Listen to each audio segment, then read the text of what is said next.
Bhagavad Gita, Chapter 9. Vidya Raja Guhya Yoga, or the Yoga of Royal Knowledge and Royal Secret, is a profound discourse on the highest wisdom and the most esoteric truths. In this chapter, Krishna reveals the sublime transcendental knowledge that is both regal and confidential, meant for the pure-hearted and faithful. Here, Krishna speaks of the divine mysteries and the eternal truths that govern the universe. He elucidates his omnipresence, the cycle of creation and dissolution, and the ultimate path to liberation through unwavering devotion. This chapter is a testament to the transformative power of knowing and loving the Supreme, highlighting the intimate relationship between the divine and the devotee. In essence, it is a call to embrace the eternal divine wisdom with faith and devotion, leading to ultimate peace and union with the Supreme. Verse 1, Krishna said, "I will now reveal to you who are free from envy the most confidential knowledge along with its realization. Knowing this, you will be free from the miseries of material existence." Verse 2, this knowledge is the king of education, the most secret of all secrets.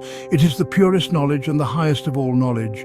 It can be directly perceived, it gives joy, is everlasting, and is performed joyfully. Verse 3, those who are not faithful in this knowledge cannot attain me, O conqueror of enemies. They return to the path of birth and death in this material world. Verse 4, by me, in my unmanifested form, this entire universe is pervaded. All beings are in me, but I am not in them.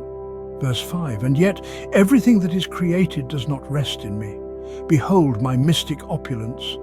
Although I am the maintainer of all living entities, and although I am everywhere, I am not a part of this cosmic manifestation, for myself is the very source of creation.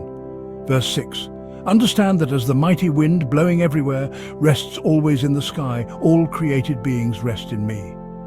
Verse 7, O son of Kunti, at the end of the millennium, all material manifestations enter into my nature, and at the beginning of another millennium, by my potency, I create them again.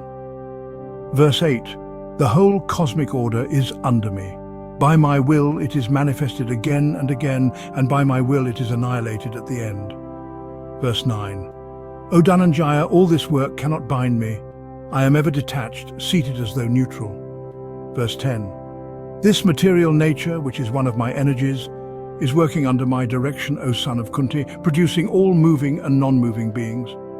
Under its rule, this manifestation is created and annihilated again and again. Verse 11, fools deride me when I descend in the human form. They do not know my transcendental nature as the supreme Lord of all that be. And verse 12, those who are thus bewildered are attracted by demonic and atheistic views. In that deluded condition, their hopes for liberation, their fruitive activities, and their culture of knowledge are all defeated. Verse 13, O son of Pritha, those who are not deluded, the great souls, are under the protection of the divine nature. They are fully engaged in devotional service because they know me as the Supreme Personality of Godhead, original and inexhaustible. Verse 14, always chanting my glories, endeavoring with great determination and bowing down before me, these great souls perpetually worship me with devotion. Verse 15, others who engage in sacrifice by the cultivation of knowledge worship the Supreme Lord as the one without a second, as diverse in many and in the universal form.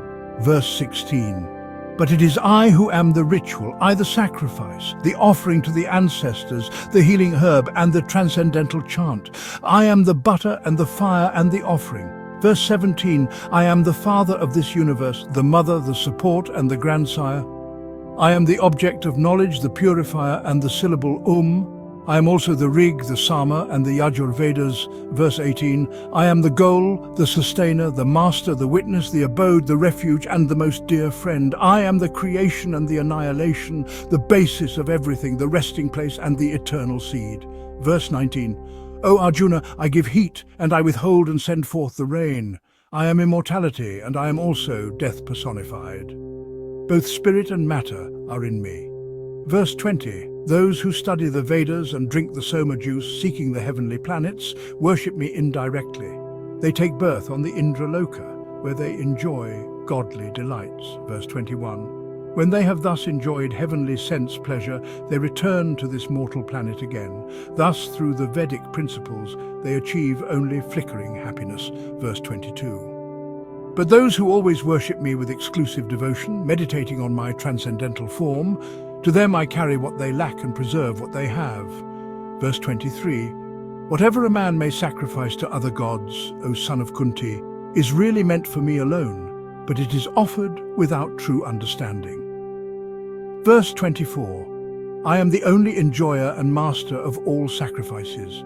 Therefore those who do not recognize my true transcendental nature fall down. Verse 25. Those who worship the demigods will take birth among the demigods. Those who worship ancestors go to the ancestors. Those who worship ghosts and spirits will take birth among such beings, and those who worship me will live with me. Verse 26. If one offers me with love and devotion a leaf, a flower, fruit, or water, I will accept it. Verse 27. Whatever you do, whatever you eat, whatever you offer or give away, and whatever austerities you perform, do that, O son of Kunti, as an offering to me. Verse 28. In this way you will be freed from bondage to work and its auspicious and inauspicious results. With your mind fixed on me in this principle of renunciation, you will be liberated and come to me. Verse 29. I envy no one, nor am I partial to anyone. I am equal to all. But whoever renders service unto me in devotion is a friend, is in me, and I am also a friend to him. Verse 30. Even if one commits the most abominable action, if he is engaged in devotional service, he is to be considered saintly because he is properly situated in his determination. Verse 31. He quickly becomes righteous and attains lasting peace. O son of Kunti, declare it boldly that my devotee never perishes. Verse 32. O son of Pritha, those who take shelter in me, though they be of lower birth, women, merchants, and workers can attain the supreme destination. Verse 33. How much more this is so of the righteous Brahmanas, the devotees, and the saintly kings. Therefore, having come to this temporary miserable world, engage in loving service unto me. Verse 34. Engage your mind always in thinking of me, become my devotee, offer obeisances to me and worship me. Being completely absorbed in me, surely you will come to me.